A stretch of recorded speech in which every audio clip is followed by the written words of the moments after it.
God forbid the mayor does something well for this city. God forbid the wretched governor does something well for this state. No, has nothing to do with politics because politics is a complete nightmare here in New York. Complete nightmare. It took the New York Knickerbockers. And like Mike Francesa, who, of course, I've worked with for many years at WFAN. I did the midday show for 5 years, hosted that with both Jody McDonald and Joe Beningo right before Mike and the Mad Dog, Mike Francesa, Christopher Mad Dog Russo, after doing sports on Imus for 5 years. Like Mike said, man, I've watched a lot of NBA. I turned 59 last Sunday. I don't ever remember a game like this. Not even Lakers, Celtics, or Portland, Philadelphia. I was way too young to remember that. This was unbelievable. 72-22 in the second quarter. Then my son Gabriel, who loves the Knicks. Gabe is a pretty knowledgeable sports fan. He can tell you about a lot of teams, a lot of sports. But his love by far is the Knicks. Yankees come in second. And he runs downstairs and he goes, Daddy, Daddy, Daddy, look at this. And he shows me his phone, and it reads Knicks 86, Hawks 35. I've never seen anything like that. I mean, they all played well. Mike's right. OG Anunoby was terrific. Towns had a real good series. Bridges had a great first half last night. He was not great during the series. I thought Josh Hart had an amazing game 5 in that second quarter. But you know how the series went, right? At one point, the Knickerbockers lost 2 games by 1 point. They had the final possession in both games. They came up short. So here we were a couple of days ago with the highly favored Knicks down 2-1 to the Hawks. And I had Stephen A. Smith on this show a week ago today. The great Stephen A. Big Knick fan, too. And it was 2-1 Atlanta. And I said, you know the happiest guy in the world is right now? Former Knicks coach Tom Thibodeau. Tom had the Knicks 2 wins away from the NBA Finals, and the Knicks fired him. It made no sense. But it did, of course, when you find out that sports is not just about results. These guys have to be together all day, every day. And when the players and management don't like the coach, then he's got to go. And fans don't understand that. They go, yeah, but no, there's no yeah, buts. You got to work with somebody every day you don't like. Whether the results are good or not, it ain't going to work. So even though Thibodeau did a really good job with the team, everybody told me he became impossible to work with. But with that said, with the Knicks trailing the lowly Hawks, who's young, they're athletic, they're not good, okay? They're down 2-1. Thibodeau must be smiling ear to ear. And Mike Brown, very cool before Game 4, says, look, here's what I told my guys. This is not a best of 5. We are not facing an elimination game in Game 4. This is a best of 7. In other words, there's plenty of time. We're not down 3-0. We're not facing elimination. We got to play good basketball. That's it. And the next 3 games, the Knicks blew the doors off the Hawks. Atlanta, at that point, was never competitive in this series again. Double-digit wins in games 4, 5, and a 51-point win, led by as many, as you heard Mike Breen say, as 61 in Game 6. Never seen anything like it. Have you known? The Knicks have found their groove, of course, right at the right time, and I wouldn't want to play them next, whether I was the Sixers or the Celtics. No. Well, that's another shocking series because we had Joe Beningo on this show yesterday. He's a sports legend. He knows more about sports than any of you out there. He's amazing. Still on the Fan. And he keeps talking about how the Celtics are going to beat the Knicks. Well, Boston can't even beat Philly. I mean, the 76ers, without a couple of their big-time players, not a very good team to begin with. And that series now goes to a 7th and deciding game. Now, I can't see any scenario where the Celtics lose a Game 7 at home.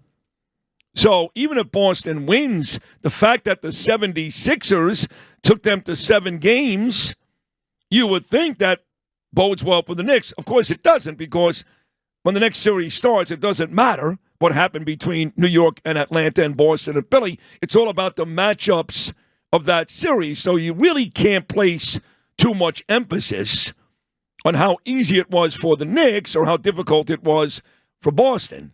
Now, if some miracle happens and the 76ers win a road game in Game 7, most Knicks fans would agree that's even better. But when you look, to your point, Noam, the landscape of the Eastern Conference, the Pistons, number 1 seed, best team in the league all year long, did not play great down the stretch, and they're facing elimination in a Game 6 against Orlando. They had to win Game 5 just to stay alive. They've been very unimpressive. The Cavaliers, they go out and get Jimmy Harden. They look terrible. I mean, they're winning their series against a Toronto team 3-2. Point being, Detroit moves on. They don't look very good. Cleveland moves on. They don't look very good. Boston moves on. They've struggled. So, Noam, yes, of all the teams in the Eastern Conference, especially in their last 3 efforts, the Knicks look like world beaters. Yeah, there's a path there. There's a real path. But, as a Knicks fan, I watched the first half of that game while I was lying in bed last night before I fell asleep. Ew. And were you naked? I was, yeah. Oh, God. So, was your wife there? Was Pam there? No, she doesn't get. I mean, she gets into bed. She doesn't want to be in the same bed as me. No, she gets in hours later. God, you're so gross. After I'm definitely asleep. Sure. And but even after falling, because after a life of most of my adult life being a Knicks fan. Yeah, is that I went to sleep, I fell asleep, and I woke up at about 1:30 in this morning, and I thought, oh, they somehow blew this lead, even though they were up 40 points. No. You're not blowing 40 or 50 points. But they just built on that lead. It was incredible. Yeah. Talking about being a lifelong Knicks fan, this douchebag mayor of ours, I know he's a Met fan. That's true, he is. And we all know about the Mr. and Mrs. Met hug and all that nonsense. That made me this rabid Yankee fan. In fact, I'll be back at the stadium Monday night for the 4th and final game of a set the Yankees start today against Pete Alonso and the Orioles. Going with my boys, taking me out my birthday, Keith Kantrowitz, Mark Oranger. Going to be sitting in the legend seats. Randy Levine, once again, the president. I spoke to Randy again last night. He said, Sid, I don't care where your seats are in the stadium. You sit with me. You can't make it up. Randy Levine and I are like BFFs at this point. So I'll be there Monday for the Yanks. But the why I even mentioned the Yankees, I have no idea. What was I trying to say there, Noam? I don't know. I'm getting old. Comparing the Knicks to the Yankees, maybe? I don't know. All I know is, I know why. Because Mamdani is a Met fan. So I go on Twitter at halftime of the Knicks game, and I notice that this mayor actually tweets, "In Knicks we trust." Not in the Knicks, by the way. No. In Knicks we trust. All right, I'm going to tell you what I wrote on Twitter this morning. It's a little embarrassing. No. Are you ready for this? Yeah, I am. This is why people love my Twitter account. At Sid Rosenberg 19. If you're not following me on Twitter, you're missing a lot in your life. At Sid Rosenberg 19. So he puts "In Knicks we trust" with a big picture of a bunch of Knicks players are up by like 40 at the half. So I send back, Zoran, do us all a favor and STFU. You know what that stands for, right? Mm-hmm. I go, now you're a Knicks fan? How are the Knicks ratings in Gaza? I'm sure you got a lot of response to that. Oh, I'm getting a lot of response already. Yeah, a lot 30 of hate. minutes in, the phone is blowing up. It's all hate. Is it all hate? Most of it's hate, probably. No, not from me. Oh, God, never. No, I mean from people who like Zoran. Of course, they hate this guy. They hate him. Normal, everyday, real New Yorkers, they hate Mamdani. I'm not talking about these dim-witted young girls on the ferry on the way to Manhattan who have orange hair and blue hair and hairy legs. I'm not talking about them. I'm not talking about these suck-ups in New York government that are scared to death of him. Normal New Yorkers, people I love, they hate this guy. They're not buying he's a Knicks fan. Give me a break.